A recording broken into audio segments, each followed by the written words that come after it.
The rain hammered against the reinforced glass of St. Jude's emergency bay like handfuls of gravel thrown by an angry god, a relentless, deafening rhythm that matched the frantic heartbeat of the hospital itself.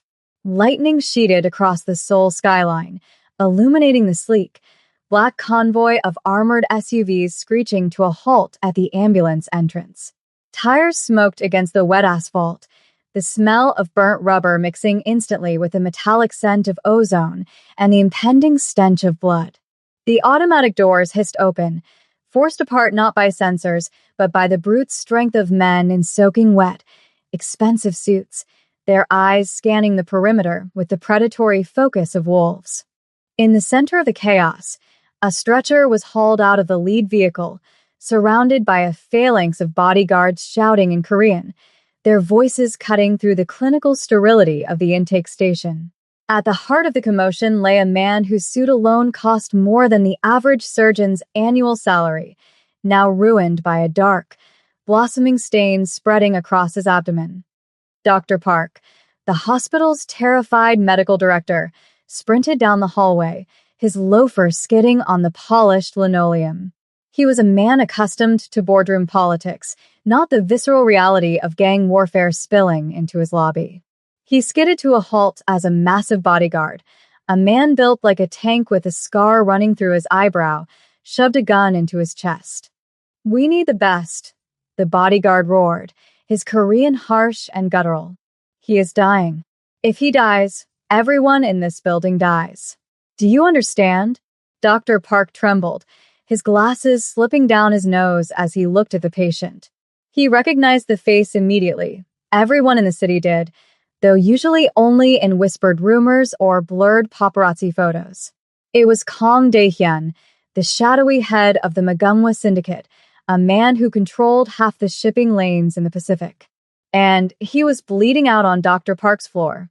I will call Dr. Choi. He is the head of trauma," Park stammered, reaching for his pager. The bodyguard slapped the device out of his hand, the plastic clattering across the floor. "No." "Boss said the best. The absolute best. We know who works here. We know who you have hidden away in the archives because she was too good for your fragile egos." The bodyguard leaned in, the barrel of the weapon pressing painfully into Park's sternum. "Get Dr. Kamara." Now Park's face drained of color. The request was impossible, or at least politically suicidal. Dr. Zuri Kamara had been disgraced, relegated to pathology and research after the scandal 5 years ago, a scandal orchestrated by powerful men to protect their own. Calling her up to the OR wasn't just a breach of protocol, it was an admission that the hospital's entire hierarchy was a lie. But as the monitor hooked to Dae-hyun began to scream a high-pitched warning, beep, beep, beep, Park realized he had no choice.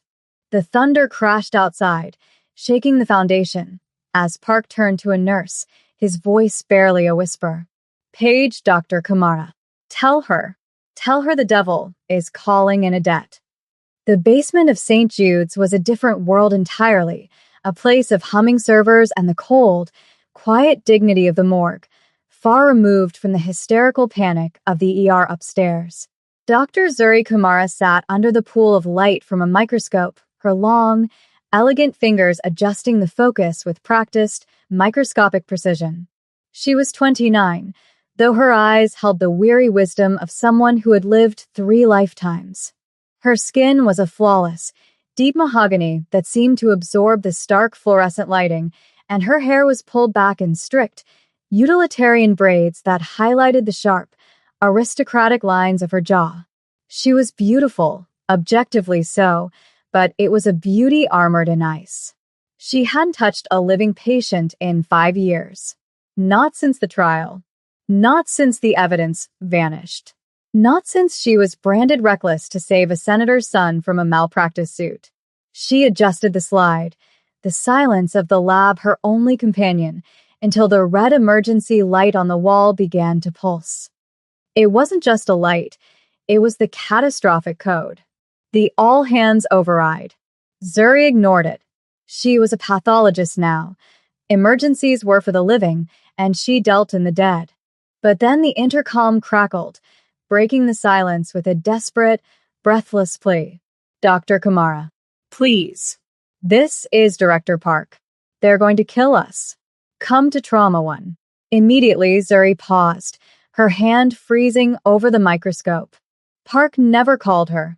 Park barely acknowledged her existence in the cafeteria. For him to beg meant the situation wasn't just critical, it was apocalyptic. She stood up, her movements fluid and deliberate. She didn't rush. Panic was for amateurs. She stripped off her lab coat, revealing the black scrub she still wore out of habit, and walked to the elevator. As the metal doors slid shut, enclosing her in the mirrored box, she watched her own reflection. She looked calm. She looked ready. But deep down, a tremor of intuition warned her that the past she had buried in this basement was about to claw its way back up to the surface. The elevator dinged on the ground floor, and the atmosphere shifted instantly. The air smelled of iron and ozone. Zuri stepped out, and the sea of frantic nurses and terrified residents parted for her. It was a reaction born of respect and fear. They remembered how she used to operate. She walked with a stride that ate up the distance, her gaze fixed straight ahead. 2 armed men moved to intercept her, but she didn't even slow down. "Move," she said, her voice a low, smoky contralto that carried more authority than a shout. The men, confused by her sheer audacity, hesitated, and that was all the time she needed to breeze past them into Trauma 1. The room was a slaughterhouse of activity, shouted commands, and the rhythmic beeping of monitors. In the center, surrounded by a chaotic swirl of incompetence, lay the patient.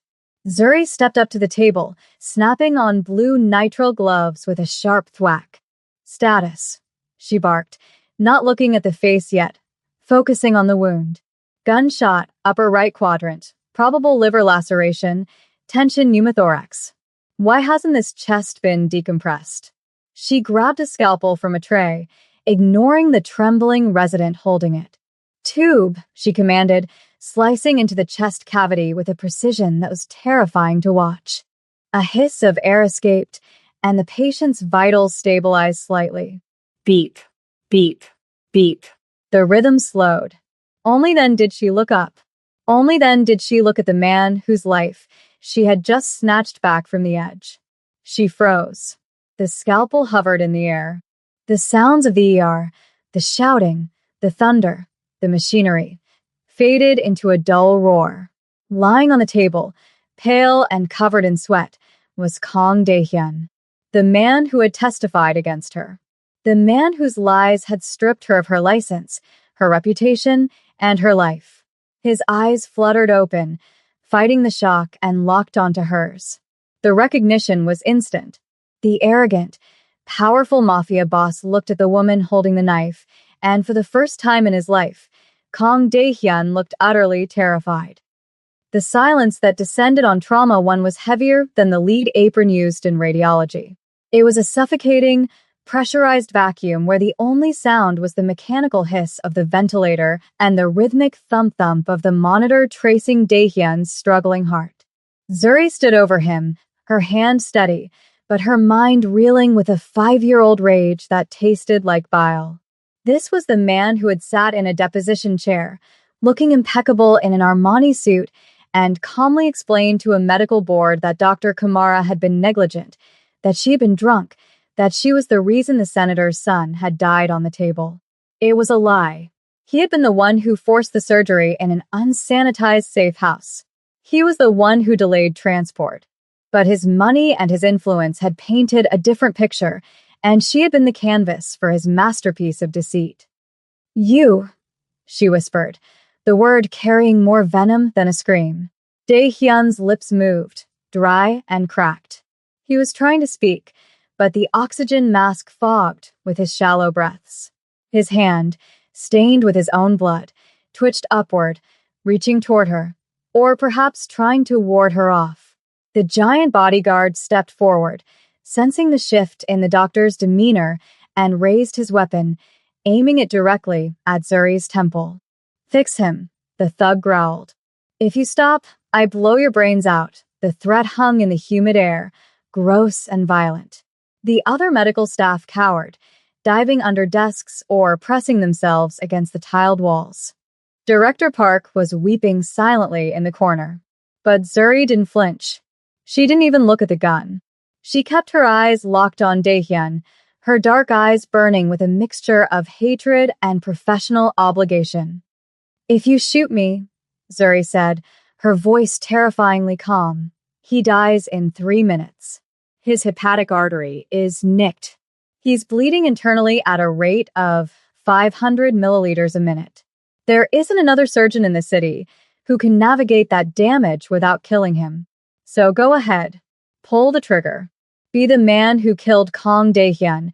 She turned her head slowly, glaring at the bodyguard with such ferocious intensity that the massive man actually took a half step back.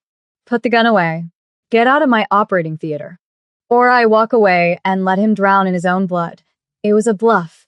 She had taken an oath, and despite everything, Zuri was a doctor first and a victim second. But the bodyguard didn't know that. He looked at his boss. Daehyun gave a microscopic nod, his eyes pleading. The bodyguard lowered the weapon. "Clear the room," Zuri ordered, snapping back into command mode. "I don't need an audience. I need a scrub nurse who doesn't shake and an anesthesiologist who knows how to handle a hypotensive crisis. Everyone else, out." The room emptied in a flurry of white coats and expensive suits, leaving Zuri alone with her demons and her patient. She looked down at Daehyun, her mask hiding the grim set of her mouth. "You destroyed my life to save yourself," she murmured, leaning close to his ear as she prepared the clamp. "And now the universe has a sense of humor. Because I'm the only thing standing between you and hell." She didn't wait for a response. She signaled the anesthesiologist. "Put him under." Deep, as the drugs flooded his system and his eyes rolled back, Zuri felt a strange, cold clarity. She would save him. Not for him, but to prove that she was still the best. And once he was well, she would make him pay. The surgery was a war of attrition waged on a battlefield of flesh and bone. For 4 hours, Zuri Kumara was not a woman, not a victim, not a disgraced employee. She was a machine of supreme competence. The operating theater lights beat down like a desert sun, sweat beading on her forehead, instantly wicked away by the scrub nurse she had handpicked. The damage to Daehyun's internal organs was catastrophic. The bullet had tumbled, shattering a rib and tearing through the liver before lodging dangerously close to the inferior vena cava. One slip, 1 millimeter of trembling hesitation, and he would bleed out instantly. The monitor kept it steady, rhythmic vigil, the soundtrack to her performance. "Beep, beep, beep." "Suction," Zuri commanded, her voice flat. "More." "I can't see the bleeder." The blood welled up, dark and viscous, obscuring the surgical field. She reached in, her gloved hands moving with the grace of a concert pianist and the brutality of a butcher. She could feel the pulse of the great vessel against her fingertip, thrumming like a trapped bird. This was the competence porn that the hospital legends were built on, the sheer, unadulterated skill that made Zuri Kumara a prodigy before the fall. She visualized the anatomy in 3D within her mind, seeing past the blood, past the tissue, understanding the architecture of the body better than she understood her own heart. "Clamp," she snapped. The metal clicked. The bleeding slowed. Suture. 4-0 proline. As she stitched the liver, her mind involuntarily flashed back to 5 years ago. The rain had been falling then, too. She remembered the safe house. She remembered Daehyun standing over her, holding a phone, ordering the cover-up while she frantically tried to resuscitate the boy he had put in danger. He had looked at her then with cold detachment, weighing her value against his empire and deciding she was expendable. Now, she held his liver in her hands. She could crush it. A simple squeeze. A surgical complication. Who would know? The thought was intrusive, seductive, and terrifying. Her hand hovered for a fraction of a second. "I could end it right now." But then the monitor skipped a beat, and instinct overrode vengeance. She finished the suture loop, tied the knot with lightning speed, and checked for hemostasis. The field was dry. He was stable. Closing, she announced, peeling off her blood-soaked outer gloves. The tension in the room broke like a fever. The anesthesiologist exhaled a breath he seemed to have been holding since the first incision.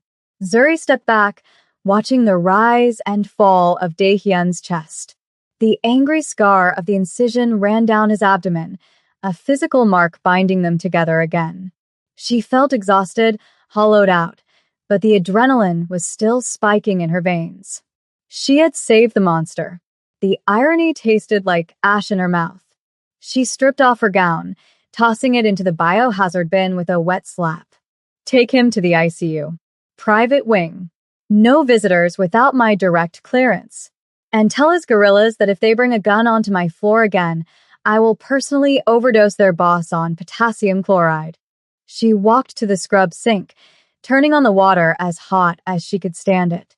She scrubbed her arms until the skin was raw and pink, trying to wash away the sensation of his blood, the memory of his eyes. She looked up at her reflection in the stainless steel dispenser. She looked the same, but something had shifted. The balance of power had inverted. He was alive because of her. He owed her a life. And this time, Zuri wasn't going to be the one who walked away empty-handed. She dried her hands, the rough paper towels scraping her skin, and turned to leave. But as she opened the door, she found the massive bodyguard waiting. He wasn't holding a gun this time. He bowed, deeply, respectfully. The chairman is awake, the man rumbled. He is asking for you. The recovery room was dim, lit only by the soft, rhythmic glow of the vitals monitor and the ambient city light filtering through the blinds. The storm outside had settled into a steady, weeping drizzle, the thunder distant now, like a retreating army. Kang Daehyun lay propped up against the pillows, his skin pale against the stark white hospital linens, tubes snaking from his arms and chest. He looked smaller than he had in the courtroom, diminished by pain and narcotics, but his eyes were sharp, intelligent, and focused entirely on Zuri as she entered the room. He didn't speak immediately. He just watched her, his gaze tracking her movement as she checked the fore-drip and the drain output, deliberately avoiding eye contact. The air between them crackled with unsaid words, a heavy, static tension that made the hair on Zuri's arms stand up. You haven't aged, Daehyun said finally, his voice a rasping whisper that sounded like dry leaves sliding over stone. You look exactly the same as the night you swore you'd kill me. Zuri didn't pause in her task. She scribbled a note on his chart, her pen scratching loudly in the quiet room. And you look terrible, she replied coldly, finally turning to face him. She crossed her arms over her chest, a defensive barrier. You lost a liter of blood. Your liver took a heavy hit. You're lucky the bullet missed the spine. But luck seems to be your specialty, doesn't it, Chairman? Luck and buying people off. Daehyun let out a short, pained laugh that turned into a cough. He winced, clutching his side. It wasn't luck today, Dr. Kumara. It was you. I knew if anyone could fix this mess, it was you. He looked at her with a strange intensity, a flicker of regret warring with his natural arrogance. Why did you do it? You could have let me die on that table. My men wouldn't have known.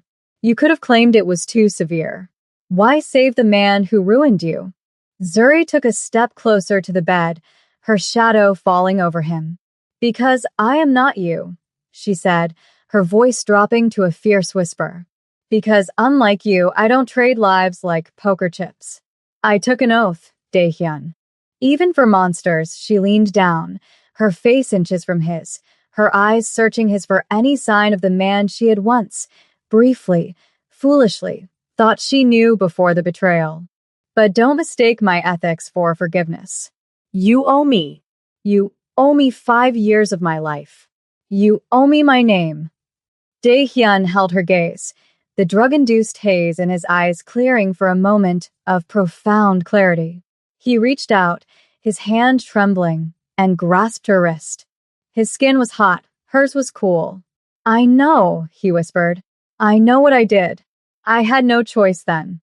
The syndicate. They would have killed us both. He squeezed her wrist, a desperate anchor. But things are different now. I can give it back. Zuri.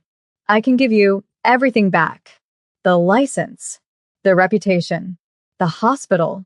I own the board now. Zuri pulled her arm back, as if burned. I don't want your charity. I want the truth. Before Dae-hyun could answer, the lights in the room flickered. Once. Twice. Then the hospital plunged into total darkness. The hum of the ventilation died. The silence was absolute for a heartbeat, broken only by the terrifying beep of the backup battery on the monitor kicking in. Zuri spun toward the door. The generator should have kicked in instantly, she hissed. Dae-hyun struggled to sit up, his face hardening, the pain replaced by a soldier's alertness. It's not a power outage, he said, his voice turning to steel. It's a hit. They're here to finish the job. The darkness in the VIP wing was not the comforting absence of light, but a heavy, suffocating blanket that smelled of ozone and impending violence. The red emergency strip lighting flickered into life, casting long, bloody shadows that danced along the corridor walls like specters of the dead.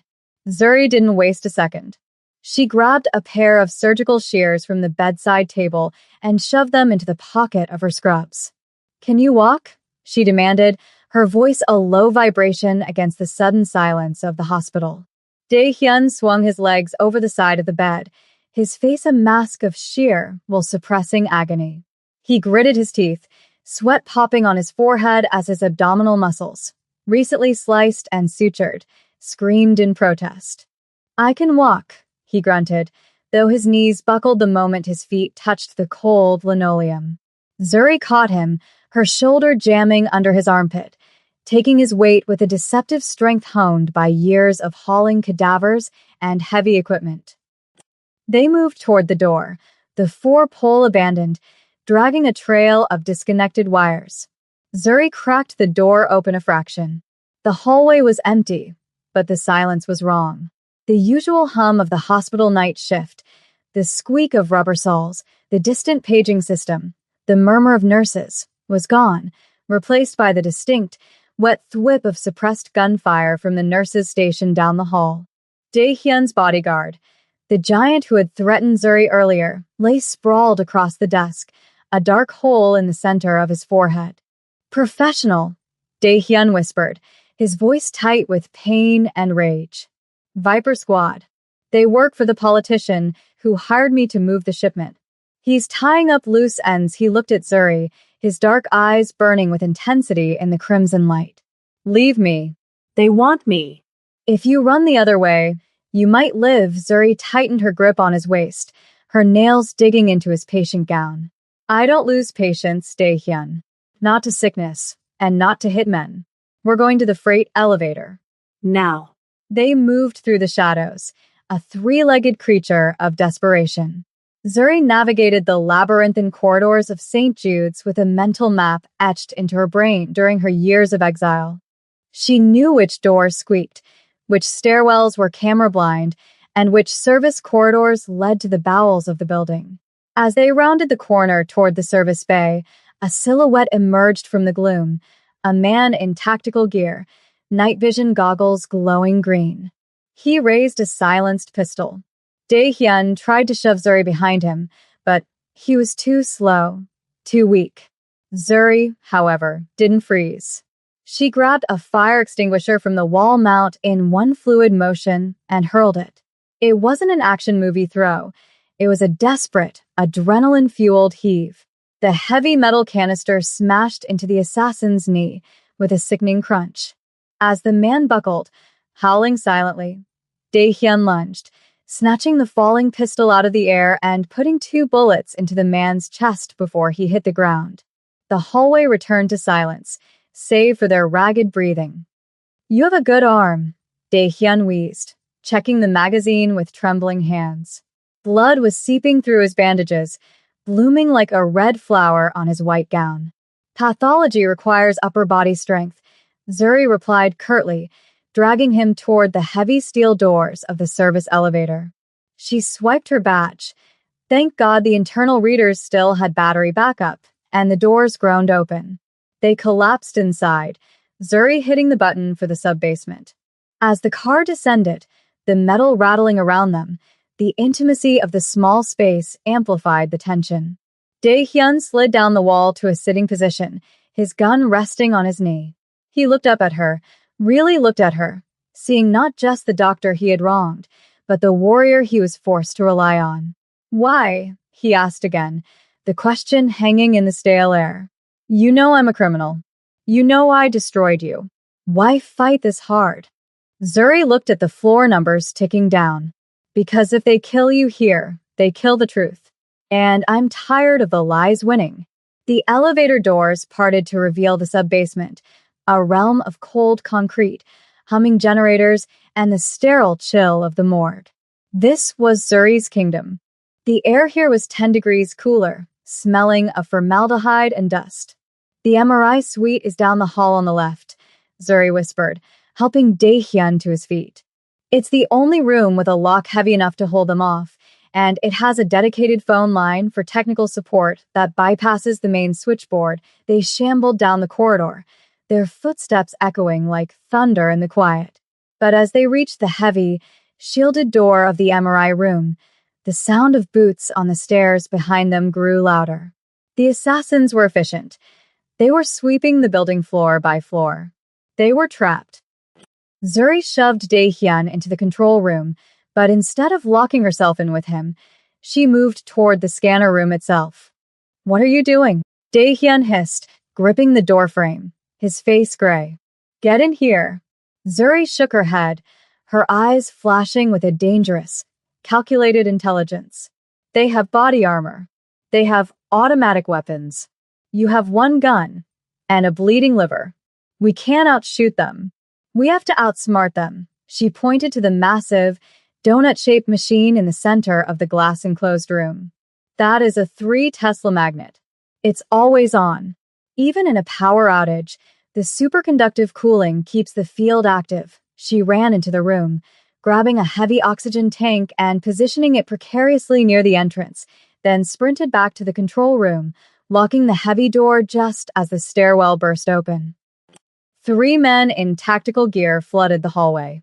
They saw the closed door of the control room, the glass separating them from their targets. The lead assassin raised an assault rifle, preparing to shatter the reinforced glass.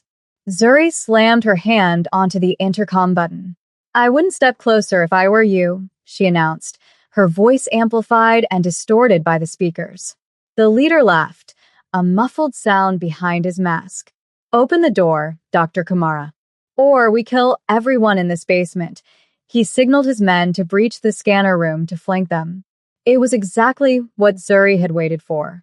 As the 2 men kicked open the door to the MRI chamber, stepping across the threshold with their rifles raised, physics took over. The magnetic field of a 3 Tesla MRI is 30,000 times stronger than the Earth's magnetic field. It is invisible, silent, and merciless to ferromagnetic metal. The moment the assassins stepped past the 5 Gauss line, the assault rifles were ripped from their hands with the force of a car crash, flying through the air and slamming into the bore of the magnet. The men were jerked forward, their tactical vests, laden with steel plates and ammunition, turning into anchors dragging them toward the machine. The oxygen tank Zuri had placed earlier became a missile, launching horizontally and pinning one of the men against the machine with a bone-shattering clang. The lead assassin in the hallway watched in horror as his team was neutralized by invisible giant hands.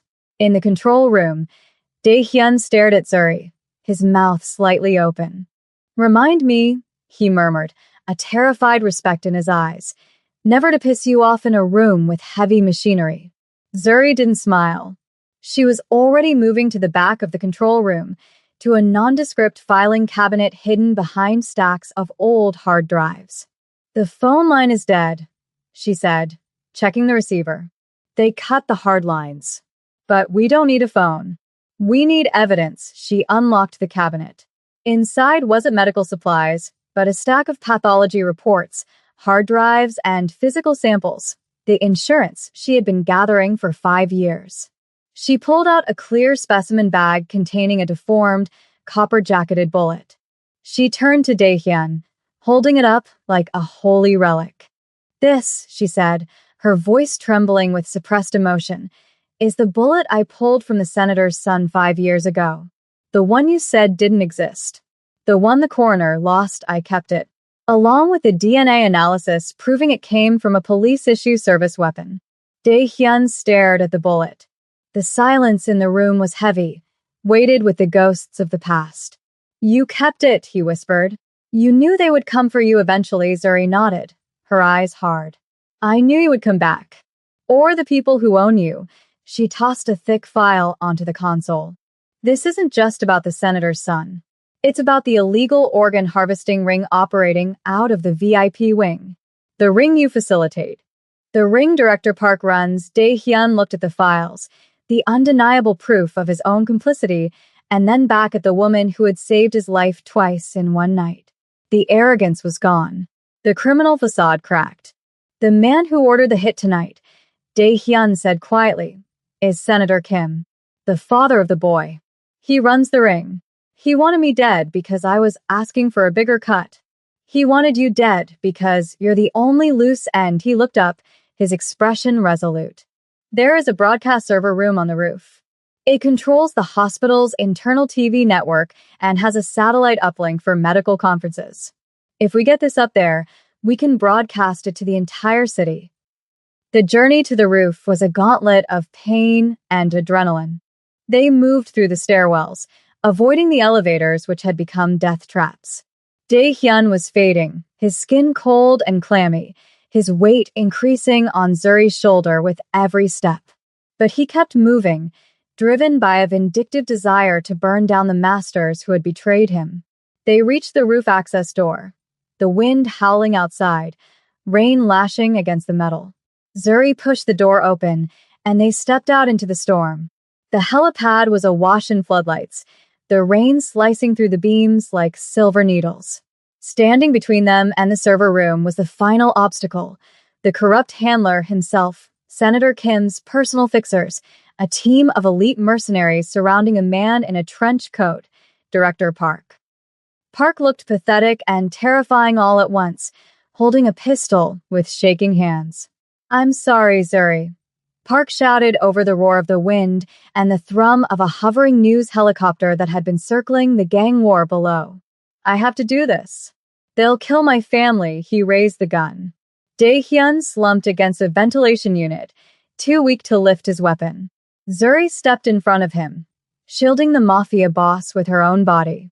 "You're not a killer, Park," she shouted back, her voice cutting through the storm. "You're a bureaucrat. You're a coward. But you're a doctor. Put it down."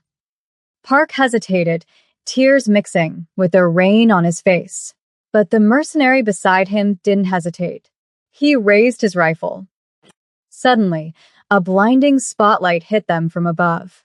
The news helicopter dropped lower, sensing the climax of the drama. The intrepid reporter inside, seeing the standoff, zoomed the camera in. The feed was live. Millions of people in Seoul were watching their breakfast news, seeing the director of St. Jude's holding a gun on a wounded patient and a doctor. The mercenary faltered, realizing they were on camera. Zuri seized the moment. She held up the specimen bag with the bullet and the files, thrusting them toward the sky, toward the camera. "Senator Kim killed his own son," she screamed, her voice breaking with the force of the truth. "This is the evidence. This is the bullet."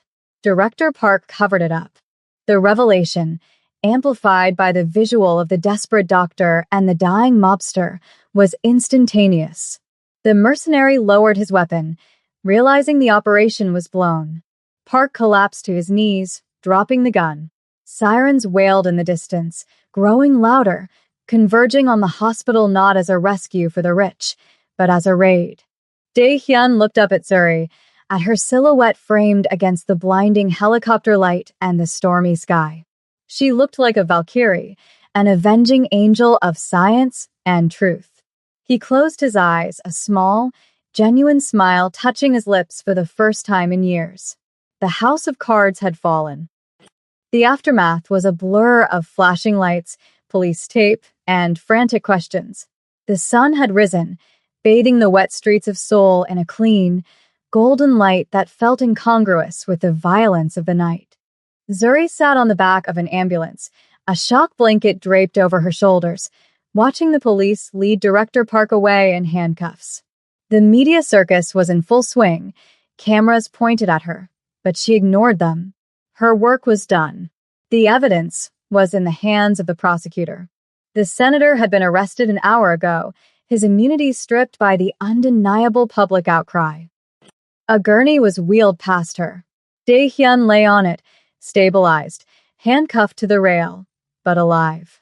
He made the paramedics stop as they passed her. He looked different in the daylight, older, tired, stripped of his expensive armor.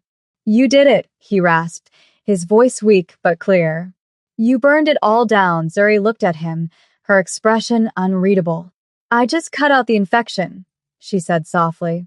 "That's what doctors do." Dae-hyun nodded slowly. "I'm going to prison. For a long time. But my lawyers, they have instructions. The board is gutted. The hospital needs new leadership. I still own the majority share through a shell company. I'm transferring my voting rights to you." Zuri's eyes widened. "I don't want your blood money." Dae-hyun, he smiled, a sad, crooked expression. "It's not money. It's penance. Make it a place where the best doctor handles the case, not the richest.